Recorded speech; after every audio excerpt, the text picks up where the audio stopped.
सर्वेभ्यो नमो नमः। मित्रों, आप सभी का स्वागत है संस्कृत जिज्ञासा के अर्थशास्त्र अध्ययन के इस प्रकरण में।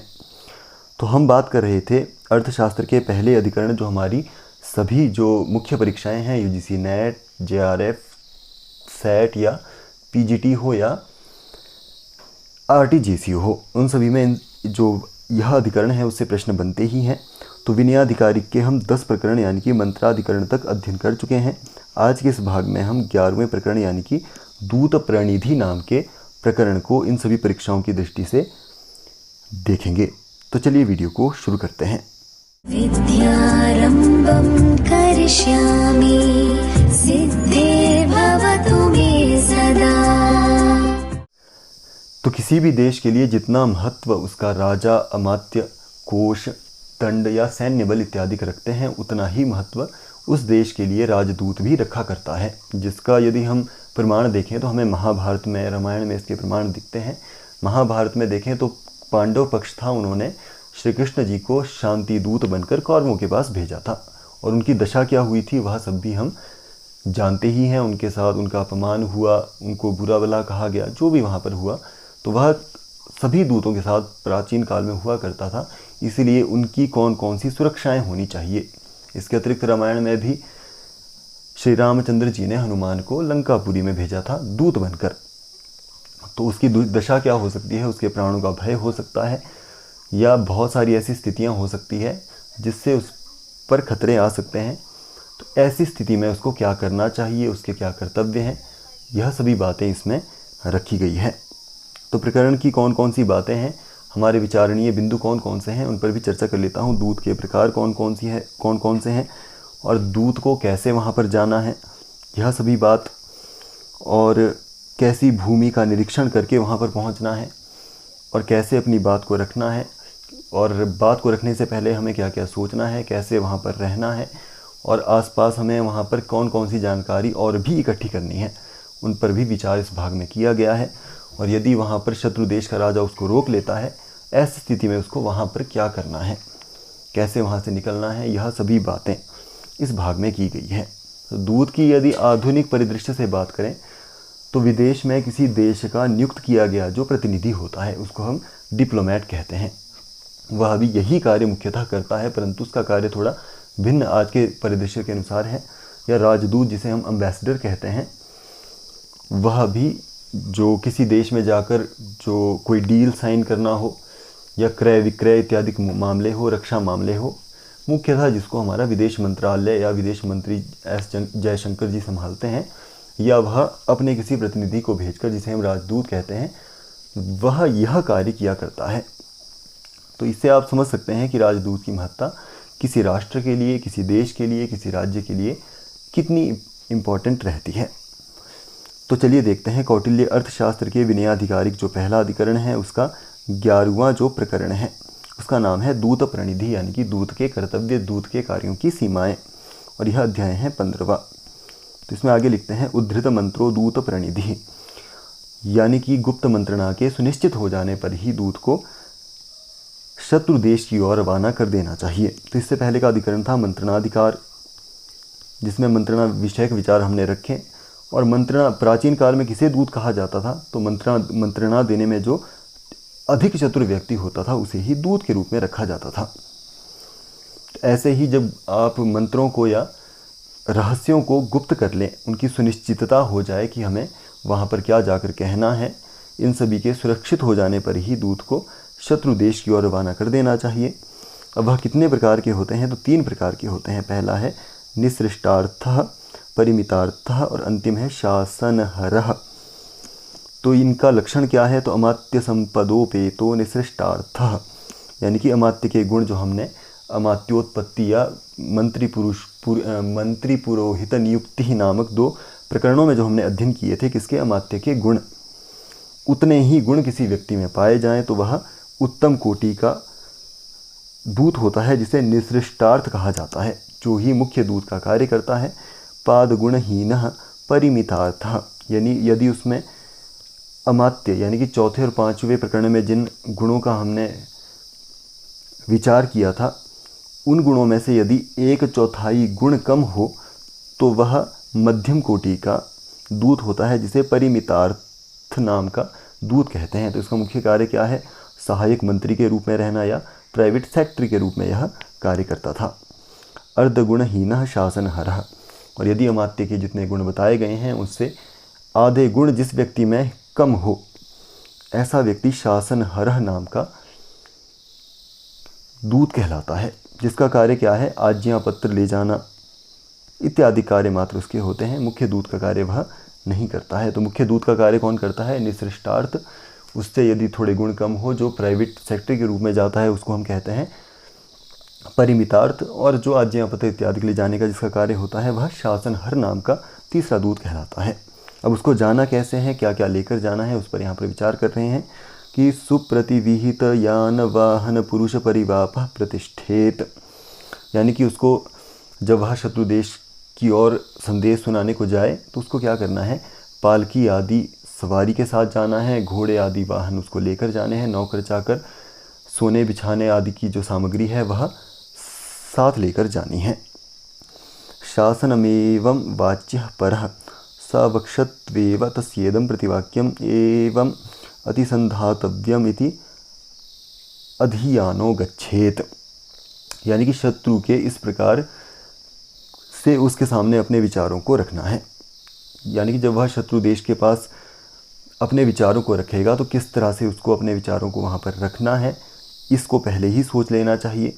और उसका जो प्रत्युत्तर, यह जो वह शत्रु देश का राजा है वह मुझसे इस प्रकार उसका उत्तर दे सकता है उस संदेश का, वह भी सोच के रखना चाहिए। उसके लिए प्रतिवाक्य, यानी कि जब वह संदेश सुनाएगा तो क्या किस तरह से उसको संदेश सुनाना है, सुनाने के बाद उसको क्या प्रत्युत्तर आएगा, वह भी पहले ही उस दूत को सोच लेना चाहिए। और उस प्रत्युत्तर के विषय में मुझे क्या कहना है, यह भी उसको पहले से ही निश्चित कर लेना चाहिए। एवं अतिसंधातव्यम इति अधियानो गच्छेत, तो इस प्रकार से उसको नाना प्रकार से उसको वश में करने के लिए सभी बातों को विचार करते हुए शत्रु देश या जो जहाँ पर वह संदेश सुनाने जा रहा है वहाँ पर जाना चाहिए। तो क्या क्या कर कर जाना चाहिए? संदेश कैसे सुनाना है, संदेश सुनने के बाद क्या प्रतिक्रिया, बहुत सारी होगी, कौन कौन सी आ सकती है, उनमें से यदि ये प्रतिक्रिया आएगी तो मैं यह इसका उत्तर दूंगा, यह प्रतिक्रिया आएगी तो मैं यह उत्तर दूंगा उसका, इत्यादि। और जो विभिन्न प्रकार से उसको वश में करने की जो ट्रिक्स है वह पहले ही उसको विचार करते हुए दूत को जो है शत्रु देश की ओर जाना चाहिए। आगे कह रहे हैं कि अटव्यंतपाल पुरराष्ट्र मुख्यैश्च प्रतिसंसर्गम गच्छेत, तो उसको क्या करना है? जो आटविक, जिसको हम कहते हैं वन रक्षक, जो वन का रक्षक एक मुखिया एक रखा जाता है उससे, और जो अंतपालपुर यानी कि जो सीमांत या जो राज्य की सीमाएं हैं उसके जो रक्षक होते हैं उनसे, और राष्ट्र मुख्यश्च नगर के जो मुख्य पावरफुल व्यक्ति होते हैं, मुखिया जो होते हैं, उन सभी से दूत को पहले ही मित्रता कर लेनी चाहिए। आगे कह रहे हैं अनीक स्थान युद्ध प्रतिग्रहापसार भूमि रात्मनः परस्य चावेक्षेत, तो वहाँ पर कैसी भूमि का चयन करना है उसके बारे में यहाँ पर चाणक्य निर्देश कर रहे हैं कि ऐसी भूमि का वहाँ पर निरीक्षण किया जाना चाहिए जहाँ पर दोनों देश की, शत्रु देश की राजा भी आ सके और स्वदेश की सेना भी वहाँ पर रह सके, ऐसी भूमि का निरीक्षण किया जाना चाहिए। और दूसरी कंडीशन रखी है जहाँ पर यदि प्राणांतक स्थिति पड़ जाए, प्राणों पर बात आ जाए तो वहाँ से भागा भी जा सके, ऐसी भूमि का चयन किया जाना चाहिए। आगे कह रहे हैं जब वहाँ पर भूमि को देख लिया जाए, यह सब होने के बाद वहाँ पर उसे किन किन चीज़ों का ज्ञान प्राप्त करना है, तो दुर्ग राष्ट्र प्रमाणम सार वृत्ति गुप्ति छिद्राणी चोपलभेत पराधिष्ठानम अनुज्ञातः प्रविशेत, यानी कि शत्रु देश का जो दुर्ग है, राजमहल है, उसके बारे में राष्ट्र प्रमाणम, राष्ट्र की जो सीमाएं हैं, सार वृत्ति गुप्ति छिद्राणी यानी कि आमदनी, शत्रु देश की क्या आमदनी है, उपज है, आजीविका के क्या साधन है, राष्ट्र की रक्षा के लिए कौन कौन से वह तरीके अपना रहे हैं, ऐसे जो गुप्त भेद हैं उन सभी के बारे में, और वहाँ की जो बुराइयां हैं उन सभी का पता लगाना भी दूत का कर्तव्य होता है। और आगे कह रहे हैं कि जब वहाँ पे वह शत्रु देश के एरिया में जाए या उसके राज्य में वह प्रवेश करे तो उससे पहले वह क्या ले ले, अनुमति ले ले, यानी कि शत्रु के स्थान पर उसकी स्वीकृति लेकर ही वहाँ पर प्रवेश किया जाना चाहिए। इस तरह से वह कह रहे हैं शासनम च यथोक्तम ब्रूयात प्राणाबाधे अपि दृष्टे, यानी कि जैसा शासन ने उससे कहा है, राजा ने जैसा उससे कहा है, उस संदेश को वैसा ही शत्रु देश के राजा के पास जाके रखना चाहिए। और यदि ऐसी स्थिति आ जाए कि संदेश कहने पर उसके प्राण भी चले जाएंगे तो ऐसी स्थिति में भी उसको वह संदेश जाकर शत्रु देश के राजा से कहना ही कहना है। तो प्राण की परवाह किए बिना उसको शत्रु देश के पास क्या करना है, उस संदेश को रखना है। अब आगे बता रहे हैं कि यह सब हो जाने के बाद वहाँ के जो भूमि का चयन किया गया, चयन करने के बाद उसको कौन कौन सी चीज़ों का ज्ञान वहाँ पर रह के करना है, यह सब भी हो जाए। उसके बाद कैसे पता किया जाए कि जो शत्रु देश का राजा है वह उसमें इंटरेस्टेड है या नहीं, उसकी संदेश लेने में प्रसन्नता है या नहीं। तो इसके लिए वहाँ पर लिखते हैं कि परस्य वाची वक्त्रे दृष्टयाम च प्रसादम वाक्य पूजनमिष्ट परिप्रश्नम गुणकथा संगमासन्नमासनम सत्कारमिष्टेषु स्मरणम विश्वासगमनंच लक्ष्ये तुष्टस्य। यदि शत्रु की वाणी, परस्य यानी कि शत्रु देश का जो राजा है उसकी वाणी, वक्त्र मुख दृष्टि में यदि प्रसन्नता देखी जाती है तो इससे उसको समझ जाना चाहिए कि वह दूत की बात को क्या कर रहा है, आदरपूर्वक सुन रहा है। तो यदि दूत को अपनी इच्छा से प्रश्न करना या अभिष्ट को प्रकट करने की वहाँ पर स्वतंत्रता हो, दूत के स्वामी राजा का कुशल क्षेम तथा उसके गुणों के प्रति शत्रु देश की जो उत्सुकता है वह रहे, इसके अतिरिक्त दूत को वह सत्कार पूर्वक अपने समीप में बैठाए या राजकीय उत्सवों पर दूत को भी स्मरण करता है, या दूत के प्रत्येक कार्य पर शत्रु राजा का विश्वास हो, तो दूत को समझ जाना चाहिए कि वह जो शत्रु देश का राजा है वह मुझ पर प्रसन्न है। तो यह सभी लिंग है जो सामान्य तौर पर हम भी किसी व्यक्ति से संवाद करते हुए देखते हैं। यदि कोई हमें नवीन व्यक्ति मिलता है तो जब हम उससे संवाद करते हैं, यदि वह उसकी वाणी में, उसके मुख पे या उसकी दृष्टि में हमें प्रसन्नता दिखाई देती है तो यह पता लग जाता है कि वह हमारी बात को अच्छे से सुन रहा है, इंटरेस्टेड है या नहीं है। फिर दूसरा क्या है, यदि वह व्यक्ति हमसे स्वतंत्रतापूर्वक प्रश्न करने की अनुमति देता है या अपने अभीष्ट जो वह चाहता है उसको प्रकट करने की वह स्वतंत्रता देता है, तब भी समझ में आ जाता है कि यह इंटरेस्टेड है। इसके अतिरिक्त दूत के स्वामी या जो वह राजदूत जिसने वह भेजा है उसका राजा जो है उसके बारे में वह शत्रु देश का राजा पूछे कि वह कैसे हैं, या बहुत ही उच्च कोटि के राजा हैं, उनके किए गए ये कार्य बहुत ज़्यादा हमारे लिए प्रेरणादायक इत्यादि ऐसी बातें यदि वह कहे तो समझ जाना चाहिए कि शत्रु राजा की उत्सुकता भी उसमें रही है। इसके अतिरिक्त वह अपने पास उसको बिठाता है या राजकीय उत्सव जो वहाँ पर जो होते हैं उन सभी में दूत को भी बुलाता है या वहाँ पर उसका स्मरण करता है, और दूत के जो किए गए प्रत्येक कार्य हैं उसमें भी शत्रु देश का जो राजा है उसका विश्वास हो, तो दूत को समझ जाना चाहिए कि वह मुझ पर प्रसन्न है या मेरी बातों में उसको उत्सुकता बनी रही है। तो आगे देखते हैं विपरीतमतुष्टस्य, और यदि इसके विपरीत स्वभाव होने पर उसको समझ जाना चाहिए कि वह शत्रु देश का राजा क्या है, असंतुष्ट है। तो यदि वह उसको उत्सवों पर नहीं बुला रहा है, पास में नहीं बिठा रहा है, उसके मुख पे प्रसन्नता नहीं दिखाई दे रही है, स्वतंत्रता पूर्वक उसको अपने अभीष्ट को प्रकट करने नहीं दिया जा रहा है, और परिप्रश्न यानी कि जो प्रश्न है वह करने की उसको अनुमति नहीं दी जा रही है, तो समझ जाना चाहिए कि वहाँ पर कोई ना कोई खतरा उसको ज़रूर है। तम यदि ऐसी स्थिति हो तो क्या करना है, तो तम ब्रूयात दूत मुखा वै राजानस्त्वं चान्ये च, यानी कि यदि ऐसा देखा जाता है तो उसको कहना है कि स्वामी या हे महाराज आप हो या दूसरे कोई भी राजा हो, दूत सभी का मुख ही होता है। तो उस दूत को वहाँ पर अपनी बात रखनी है। यदि वह अप्रसन्न हो, ऐसी स्थिति में उसको कहना है कि या आप राजा हो या कोई अन्य राजा हो, जो दूत है वह तो राजा का मुख मात्र होता है, क्योंकि राजा का जो संदेश है वह कहना मात्र ही उस दूत का कार्य है, उसकी खुद की बुद्धि वहाँ पर विचरणीय नहीं होती। तो यह वहाँ पर उसको कहना है। तो इसके आगे उसको क्या कहना है, तस्माद्युद्यतेष्वपि शस्त्रेषु यथोक्तं वक्तारस्तेषां अंतावसायिनो अपि अवध्याः।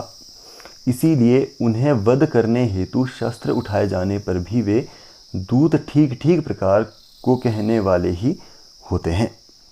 तो इसीलिए जो वहाँ पर बोलने आया है या जो वह दूत है वह क्या है, उसको अपने प्राणों का भय होने पर भी वह अपने बातों को जरूर रखता है। तेषाम अंतावसायिनो अवध्याः। उनमें यदि कोई चांडाल भी हो, यदि कोई दूत ऐसा हो जो चांडाल है, यदि उसको भी दूत के कार्य पर नियुक्त किया गया हो तो राजधर्म के अनुसार उसे भी अवध्य मानना चाहिए या उसे वध करने के योग्य नहीं मानना चाहिए। तो ऐसा यहाँ पर कहा है। सिंपल रूप से यहाँ पर कहना चाहते हैं कि जो दूत है वह वध के योग्य नहीं होता। कैसे नहीं होता?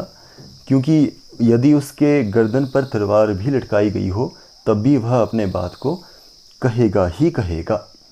और उनमें से यदि कोई ऐसा हो जो चांडाल हो, वह भी दूत बन के यदि आया है तो वह भी अवध्य होता है राजधर्म के अनुसार। और यदि किमंगम पुनर्ब्राह्मणाः, और उनमें से यदि कोई ब्राह्मण हो तो वह तो अवध्य है ही है। इसलिए यहाँ पर कह रहे हैं चांडाल तो है ही है, परंतु ब्राह्मण तो है ही है, परंतु कोई चांडाल हो उसको भी अवध्य मानना चाहिए। परस्यै तद वाक्यमेष दूत धर्म इति। यानी कि दूसरे की कही हुई बात को ही दोहरा देना मात्र दूत कार्य होता है। तो उसका कार्य क्या है, जैसा उसको कहा गया है उसको जाकर वैसा ही वहाँ पर कह देना है। वसेद अविसृष्टः प्रपूजया नोत्सितः। जब तक शत्रु राजा उसे अपने राज्य से जाने की आज्ञा प्रदान ना करे तब तक उसको वहाँ पर ही रहना चाहिए। तो जब तक उसको वहाँ से जाने की आज्ञा ना मिले तब तक उसको वहाँ पर ही रहना चाहिए। आगे कह रहे हैं परेषु बलित्वं न मन्येत। यानी कि शत्रुओं के बीच रहता हुआ अपने आप को उसे बलवान नहीं समझना है, क्योंकि वह दूसरे देश में है। वहाँ पर रहकर यदि उसको थोड़ा प्रसन्न कर दिया जाए, उसके बारे में अच्छा ही अच्छा कह दिया जाए, तो ऐसा ना हो कहीं वह अपने आप को ही बलवान मानकर बैठ जाए। तो इसलिए उसको वहाँ पर शत्रुओं के बीच में रहकर बलवान नहीं मानना है। वाक्यम अनिष्टम सहेत। और यदि शत्रुओं के द्वारा उसको कुछ ऐसे वाक्य कहे जाएं जो सही नहीं है, उसको भी सहन कर लेना चाहिए। इसका उदाहरण श्री कृष्ण जी ही हैं, जो एक ईश्वर तुल्य होने पर भी जब वह पांडवों की तरफ से दूत बन के गए तो उनको बहुत बुरा भला कौरव पक्ष ने कहा, परंतु वह उन सभी को सहन करते रहे। हनुमान जी के साथ भी ऐसा ही हुआ। तो दूत का कार्य क्या है, चाहे परिस्थिति जो भी हो उसको वहाँ पर स्थिर प्रज्ञ होकर कार्य करना है। स्त्रियः पानम च वर्जयेत। स्त्री यानी कि जो स्त्री इत्यादि का वो विलास इत्यादि कार्य हैं, और पानम मद्यपान या शराब इत्यादि पीना है, उन सबको वर्जित समझे या उन सब से दूर रहना चाहिए। एकः शयिनः शयितः यानी कि अपने स्थान पर अकेले ही सोना चाहिए। तो यह सभी इन्होंने यहाँ पर किन चीज़ों की सावधानी रखनी है उनके बारे में अब चर्चा कर रहे हैं कि खुद को बलवान नहीं समझना है, वाक्य जो अनिष्ट हो उसको भी सहन करना है, स्त्रियों से या मद्यपान है उन सबको वर्जित समझना है, अकेले ही सोना है। क्यों अकेले सोना है, तो उसके लिए यहाँ पर कह रहे हैं सुप्तमत्तयोर ही भावज्ञानम दृष्टम। यानी कि मद्यपान तथा दूसरों के साथ शयन करने से प्रमादवश या स्वप्नावस्था में गुप्त रहस्यों के प्रकट हो जाने का भय बना रहता है। तो ऐसा होता है कि कुछ लोगों को सोते हुए बोलने की आदत होती है। तो ऐसे अवस्था में ऐसा हो सकता है या वह शराब पीकर हो, इन सभी अवस्थाओं में वह क्या कर सकता है, अपने राजा के जो गुप्त रहस्य हैं उनको प्रकट कर सकता है। आगे कह रहे हैं कृत्य पक्षोपजातम अकृत्य पक्षे गूढ़ प्रणिधानम रागापरागौ भर्तरीरंध्रम च प्रकृतीनां तापस वैदेह व्यंजनाभ्याम उपलभेत, यानी कि जो राजदूत है उसको शत्रु देश के जो कृत्य पक्ष हैं, मैंने कृत्य जो दो हमने बात की थी, कृत्य पक्ष और अकृत्य पक्ष, जिस पर चर्चा हमारी स्वविषये कृत्य कृत्यो पक्षोपरक्षणम है, और पर विषये कृत्य अकृत्य पक्षोपग्रह, इन दो में हमने कृत्य पक्ष को भी विचरणीय वहाँ पर रखा है और अकृत्य पक्ष पर भी हमने विचार वहाँ पर किया है। सामान्य तौर पर मैं कह देता हूँ कि राजा के अपने या अन्य राष्ट्र में जो व्यक्ति शत्रु राजा के वशीभूत होते हैं उन्हें कृत्य पक्ष कहा जाता है, और जो राजा के साथ हो उन्हें अकृत्य पक्ष कहा जाता है। तो यह कह रहे हैं कि दूत शत्रु देश के कृत्य पक्ष को शत्रु से भिन्न करने का कार्य करें, और जो अकृत्य पक्ष है यानी कि जो राजा के साथ ही है उसमें गूढ़ पुरुषों का प्रयोग करके उनसे जो ज्ञान प्राप्त करें, और राजा और अमात्य आदि जो उच्च पदाधिकारी हैं उनका पारस्परिक राग द्वेष तथा राजा की बुराइयों का भेद वह तापस वैदेहक आदि गुप्तचरों के द्वारा अवगत करें। तो क्या क्या करना है उसको, कृत्य पक्ष जो राजा के साथ नहीं है, शत्रु राजा के साथ जिनके विचार मिलते हैं, ऐसे व्यक्तियों को अपने साथ मिलाना, यह कार्य करना है। और जो अकृत्य पक्ष है यानी कि जो राजा के साथ है, जहाँ से वह दूत आया है उसी राजा के तरफ जो व्यक्ति हैं उनसे जो उनके पास जो गूढ़ रहस्य हैं उन सभी को गुप्तचरों के द्वारा ज्ञान प्राप्त करना है। इसके अतिरिक्त राजा और अमात्य आदि जो वहाँ पर प्रकृतियाँ हैं, प्रकृतियाँ यानी कि जो वहाँ पर उच्च पदाधिकारी हैं, उनके जो आपस के जो राग अपराग हैं, जो राग द्वेष हैं, उन सभी का भी पता लगाना है। और राजा की बुराइयों का भेद, इन सभी भेद का पता उसको किससे करना है, तापस जो तपस्वी के भेष में रहने वाला गुप्तचर है, वैदेहक या वेदेह नाम का जो गुप्तचर है जिस पर हमने विचार पहले कर रखे हैं गूढ़ पुरुषोत्पत्ति इस प्रकरण में, इन सभी के द्वारा पता करना चाहिए। आगे कह रहे हैं तयोरन्ये वासिभिः चिकित्सक पाषंड व्यंजनो भयवेतनैर्वा, यानी कि या तापस वैदेहिक आदि के शिष्यों, चिकित्सक या पाखंडीय वेश में रहने वाले गुप्तचरों या उभय वेतन भोगी गुप्तचरों के द्वारा वह शत्रु राजा के रहस्यों का पता करते रहें। तो यहाँ पर भी गुप्तचर के अन्य जो प्रकार थे, जैसे कि तापस तपस्वी के भेष में वैदेहक हैं, या उनके भी शिष्य जो हैं उनसे, या चिकित्सक के रूप में रहने वाला जो गुप्तचर हैं, या पाखंडी बन के रहने वाला जो गुप्तचर हैं, और उभय वेतन भोगी जो शत्रु देश से भी वेतन ले रहे हों और जो उस विजिगीषु राजा से भी वेतन ले रहे हों, ऐसे जो गुप्तचर हैं उनसे शत्रु देश के राजा के जो रहस्य हैं उनको पता करना चाहिए। आगे कह रहे हैं तेषाम असंभाषायाम याचक मत्तोन्मत्त सुप्त प्रलापैः, और यदि इन लोगों के साथ भी बातचीत करने का उसको अवसर ना मिल सके तो भिक्षुक या मत्त उन्मत्त तथा सोते में प्रलाप करने वाले व्यक्तियों के माध्यम से कार्यों का पता लगाना चाहिए। तो वह शत्रु देश में है, शत्रु देश में यदि ऐसा हो जाए कि कुछ परिस्थितियों के कारण इन सब से मिलना उसका ना हो, तो उसको क्या करना है, भिक्षुक के भेष में रहने वाला याचक, या मत्त उन्मत्त पागल के भेष में रहने वाला जो गुप्तचर है, या सोते में प्रलाप करने वाले जो वहाँ पर व्यक्ति है, सोते हुए जो बोलते हैं, ऐसे व्यक्तियों का पता लगा के उन व्यक्तियों से के माध्यम से भी वहाँ के जो उस वहाँ का एक परिदृश्य बना हुआ है उसका पता लगाना चाहिए।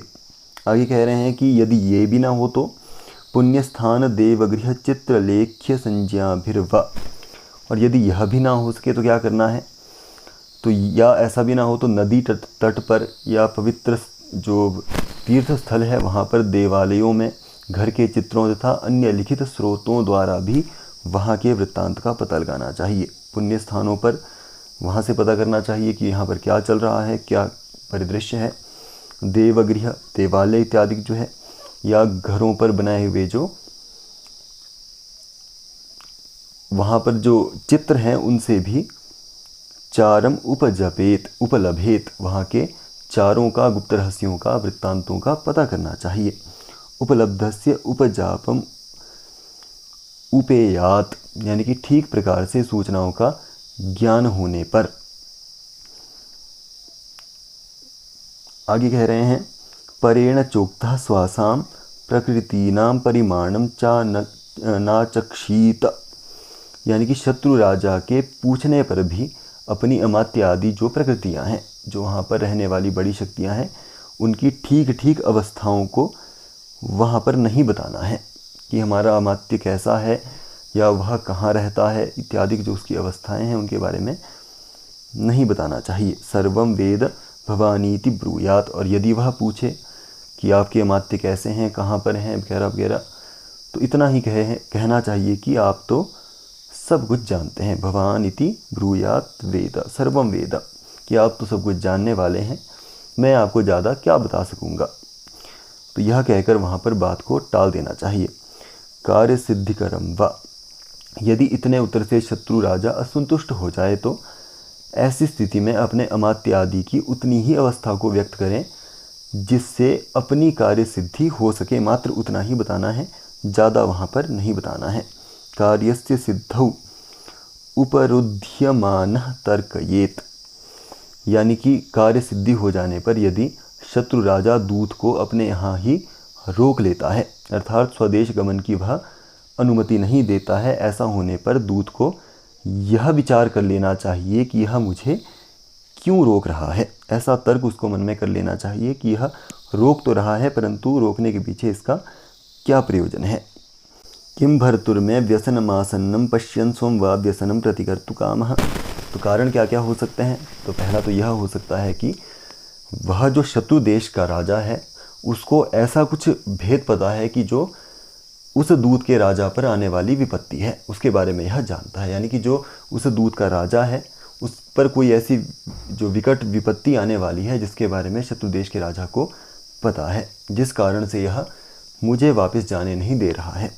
या पार्षणिग्राह आसारवंतः, पार्षणिग्राह कहा जाता है जो शत्रु देश का जो राजा है उसका मित्र जो राजा होगा, और जो उस दूत का राजा है उसका वह शत्रु होगा। ऐसा जो राजा है या बहुत सारे राजा लोग हैं वह सभी युद्ध के लिए तैयार हैं और उसके स्वामी पर अटैक करने वाले हैं, जिस कारण से यह मुझे नहीं भेज रहा है। या आसारवंतः, आसारावंतः, जो शत्रु देश के मित्र का जो मित्र है, ऐसा जो राजा है वह मेरे स्वामी के ऊपर अटैक करने वाला है, जिस कारण से यह मुझे भेजना नहीं चाहता।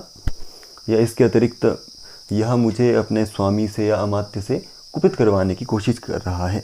कैसे कि वह निश्चित समय पर यदि वापस नहीं जाएगा तो उसका स्वामी, अमात्य इत्यादि की जो शक्तियां हैं वह वहाँ पर रुष्ट हो जाएगी, जिस कारण से यह मुझे भेजना नहीं चाहता।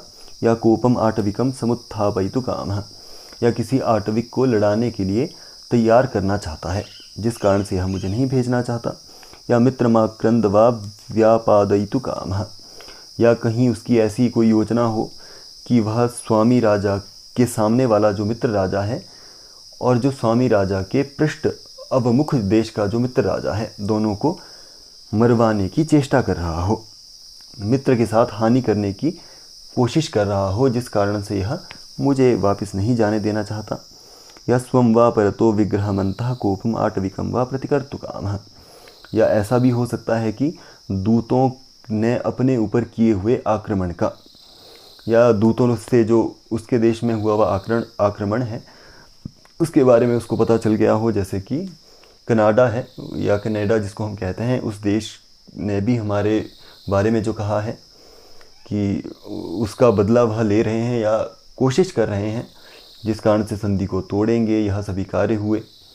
तो कहीं ऐसा हो कि जो राजा है उसने शत्रु देश में अपने दूतों के द्वारा ऐसा कोई कार्य करवाया हो जिसका ज्ञान उस राजा को हो गया हो, इस कारण से या अपने अमात्य आदि के कोप का तथा अपने आटविक का प्रतिकार तो नहीं करना चाह रहा है। तो यह सभी कारण उसके हो सकते हैं। आगे कह रहे हैं कि समसिद्धिकम में भर्तुर यात्रा काल समभिहंतु कामः सस्य कुप्यपण्य संग्रहम दुर्गकर्म बल समुत्थानं वा कर्तु कामः। या मेरे स्वामी को इस प्रस्तुत आक्रमण को टालने तथा रोकने का यत्न तो नहीं कर रहा है।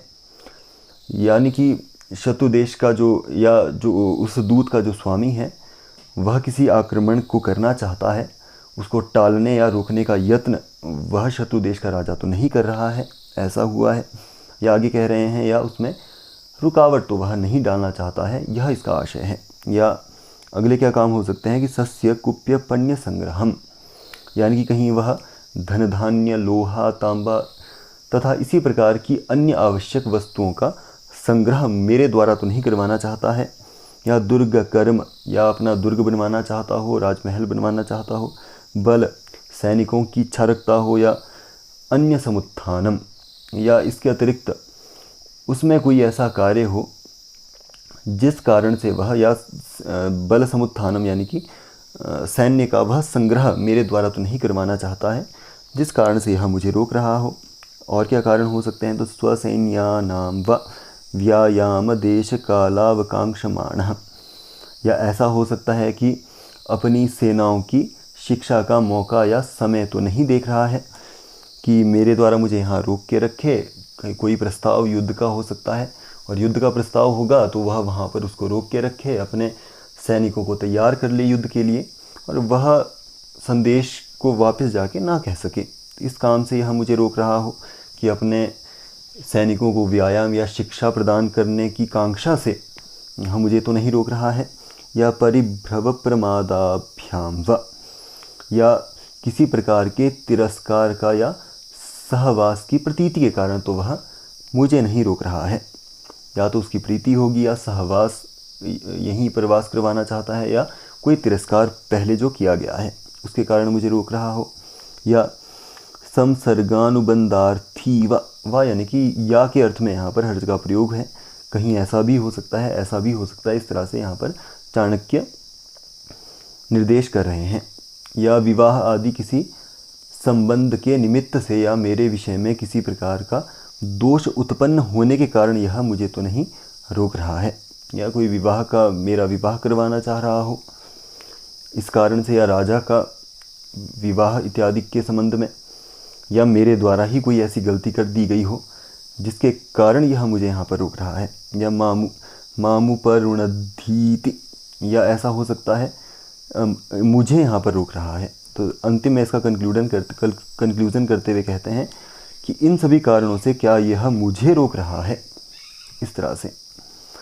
तो ज्ञात्वा वसेद अपसरेद व, तो यदि आपको इसका सही अनुमान लग जाता है कि इसकी जो चेष्टा है वह अनुकूल है या प्रतिकूल है, ऐसे में क्या करना चाहिए। यदि इसकी चेष्टा अनुकूल है तो वहाँ पर रुक जाएं, और यदि प्रतिकूल है तो क्या करना है, वहाँ से निकल जाना ही सबसे उत्तम मार्ग है।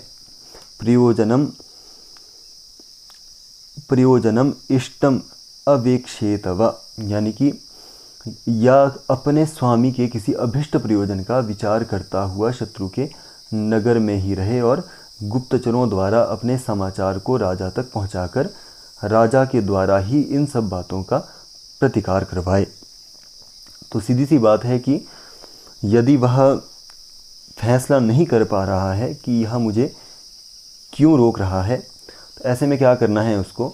यदि उसके स्वामी के हित में वहाँ पर रुकना है तो रुक जाए, और मैं वहाँ पर रुक रहा हूँ इसका ज्ञान गुप्तचरों के पास दे, और गुप्तचर उस राजा के पास जाकर बताए कि ऐसी सी बात है, और राजा गुप्तचरों के माध्यम से फिर से उस तक सूचना दिलाए। इतना कार्य करके वहाँ पर रुके या निकल आए, वह सभी कार्य प्रशासन को देखना चाहिए। शासनम अनिष्टमुक्त्वा बंधवद भयात अविसृष्टो व्यपगच्छेत, यानी कि अपने स्वामी का ऐसा संदेश जिसको सुनकर शत्रु राजा क्रोधित हो उठे, या सुनने पर दूत को बिना अनुमति लिए ही जाने से कूच कर देना चाहिए। यानी कि यहाँ पर क्या है कि जो राजा का कोई ऐसा संदेश सुना दिया गया हो जिससे वह क्रोधित हो उठा हो सुनने पर ही, और दूसरा क्या है कि उसको अपने प्राणों का वहाँ पर भय हो। ऐसे अवस्था में भी उसको क्या करना है, वहाँ पर निकल कर आ जाना चाहिए वहाँ पर, या वहाँ से कूच कर देना चाहिए। अन्यथा नियम्येत, या वहाँ पर ऐसा नहीं है तो उसका क्या हो जाएगा, पकड़ा जाना वहाँ पर निश्चित हो जाएगा। यदि वह ऐसा नहीं करता है तो क्या हो जाएगा, उसको वहाँ पर पकड़ा जाएगा या उसको कारागार इत्यादि भी कर दी जा सकती है। तो अब यहाँ पर श्लोक के माध्यम से उसके कर्तव्यों को समझा रहे हैं। प्रेषणम संधिपालत्वम प्रतापो मित्र संग्रह उपजातः सुहृद्भेदो दंडगूढ़ातिसारणम। प्रेषणम यानी कि शत्रु देश के में अपने संदेश को सुनाना या शत्रु देश का संदेश सुनने के लिए भेजना। संधिपालत्वम पूर्व में जो संधियाँ की गई है उसकी रक्षा करना। प्रतापो, और यदि अवसर पड़े तो वहाँ पर अपने प्रताप का, अपने जो उत्साह का वहाँ पर प्रदर्शन करना, युद्ध की भी स्थिति वहाँ पर आ सकती है उसका प्रकाश करना। मित्र संग्रह, मित्रों को इकट्ठा करना। उपजातः, शत्रु के कृत्य पक्ष या जो अकृत्य पक्ष हैं उन पर दृष्टि रखना, या जो अकृत्य पक्ष है उपजातः उनमें भेद डालना। और सुहृद भेदो, और शत्रु के मित्रों को उससे भिन्न करना। दंडगूढ़ातिसारणम, और तीक्ष्ण रसद आदि जो गुप्तचर जिन पर हमने पहले विचार किया है उन गुप्तचरों और सेना को वहाँ से भगा देना। यानी कि जो वहाँ पर तीक्ष्ण रसद इत्यादि जो गुप्तचर हैं यदि उनको बंदी बना दिया गया हो तो वहाँ से उनको निकालने में, और सेना यदि वहाँ पर बंदी हो तो उनको निकालने में वहाँ पर सहायता करना। तो यह सभी कर्म है। प्रेषण, संधि का पालन करना, प्रताप का प्रदर्शन करना, मित्रों का संग्रह करना, कृत्य पक्ष को अपने पक्ष में करना, जो शत्रु देश के मित्र राजा हैं उनमें भेद डालना, और वहाँ पर जो उसके गुप्तचर और सैन्य बल बंदी है उनको वहाँ से छुड़ाना। यह सभी कार्य किसके हैं, एक गुप्तचर के होते हैं। बंधुरत्नापहरणम चार ज्ञानम पराक्रमः समाधि मोक्षो दूतस्य कर्मयोगस्य चाश्रियः, यानी कि शत्रु के जो बंधु हैं उनका हरण कर लेना, जो उसके साइड जो व्यक्ति हैं उनको अपनी तरफ करने की कोशिश करना। रत्नापहरणम, रत्नों का अपहरण करना या अपने अधीन कर लेना। चार ज्ञानम, वहाँ के जो गुप्त रहस्य हैं उन सभी को गुप्तचरों के माध्यम से अच्छी तरह से जानना। अवसर आने पर पराक्रम का प्रदर्शन करना। और यदि संधि को दृढ़ करने के लिए जमानत रूप में रखे हुए राजकुमार इत्यादि को छुड़ाना, यह कार्य भी किसका है, दूत का है। और कर्मयोगस्य चाश्रयः, मारण मोहन उच्चाटन आदि के प्रयोग, ये सभी क्या है, एक दूत, जो एक राजदूत है उसका कार्य है। तो इनका अपहरण करना, चार का ज्ञान करना, पराक्रम समाधि मोक्षो दूतस्य, यानी कि वहाँ पर यदि राजकुमार को जमानत के रूप में रखा गया है या अन्य किसी व्यक्ति को वहाँ पर जमानत के रूप में रखा गया है, यह कार्य हो जाने पर इसको हम ले जाएंगे। इस तरह से जमानत प्राचीन काल में रखी जाती थी, उनको वहाँ से भगा देना, ले आना। कर्मयोगस्य चाक्रियः, जो मारण मोहन उच्चाटन इत्यादि का प्रयोग, यह सभी कार्य किसके हैं, एक दूत के होते हैं। स्वदूतैः कारयेत् परदूतांश्च रक्षयेत् प्रतिदूतापसर्पाभ्याम दृश्यादृश्यैश्च रक्षिभिः, यानी कि राजा को चाहिए कि वह उपर्युक्त सभी कार्य दूतों के द्वारा करवाए और शत्रु के पीछे अपने दूतों या गूढ़ पुरुषों को लगाए रखें। अपने देश में तो वह क्या करे, शत्रु दूतों के कार्यों का पता प्रकट रूप से लगाए, और जो शत्रु देश हैं वहाँ पर सूचनाओं को गुप्त रूप से क्या करें, संग्रहित करें। किससे, गुप्तचरों से। तो यहाँ पर भी राजा के लिए उत्तम क्या है, वह बता रहे हैं कि सभी कार्य जो ऊपर कहे गए हैं वह एक दूतों के द्वारा करवाने चाहिए, और शत्रुओं के पीछे अपने दूतों या गूढ़ पुरुषों को लगाए रखना चाहिए, और दूत जो दूसरा दूत है परदेश का, उसका रक्षण करना है, यह भी उसका ही कार्य है। इसके अतिरिक्त जो अपने देश में यदि वह दूत है तो उसको क्या करना चाहिए, दूसरे देश के जो दूत या गुप्तचर हैं उनका पता प्रकट रूप से, कि मैं पता कर रहा हूँ, सबको पता है, इस तरह से करना है। परंतु शत्रु देश में जाकर वह उन गुप्तचरों का या वहाँ के गुप्त भेदों का पता किस तरह से लगाए, अदृश्य रूप से लगाए, प्रकट रूप से न लगाए, इस तरह से यह कह रहे हैं। तो इस प्रकार कौटिल्य अर्थशास्त्र के विनयाधिकारिक नामक पहले अधिकरण के दूत प्रणिधि नामक का जो यह 11 प्रकरण है उसकी समाप्ति होती है। इसी तरह 15 अध्याय की भी यहाँ पर समाप्ति होती है। तो यहाँ पर मुख्य तौर पर जो प्रश्न बनते हैं वह जो दूत है उसके प्रकार आपसे पूछे जा सकते हैं, उसके कार्य आपसे पूछे जा सकते हैं, या विपत्ति के समय में कोई आपसे ऐसा एक वाक्य पूछा जा सकता है कि वहाँ पर क्या करें, इस तरह से भी आपसे पूछा जा सकता है। या अंतिम के जो 3 श्लोक अभी मैंने रखे हैं उनके बारे में आपसे पूछा जा सकता है। तो आज के भाग में इतना ही। उम्मीद करता हूँ आपको हमारी वीडियो पसंद आई है, और वीडियो यदि पसंद आई है तो वीडियो को लाइक करें, मित्रों के साथ शेयर करें। चैनल यदि आपको इम्पोर्टेंट लगता है तो उसको सब्सक्राइब करना ना भूलें। मिलते हैं अगले भाग में, तब तक के लिए धन्यवाद।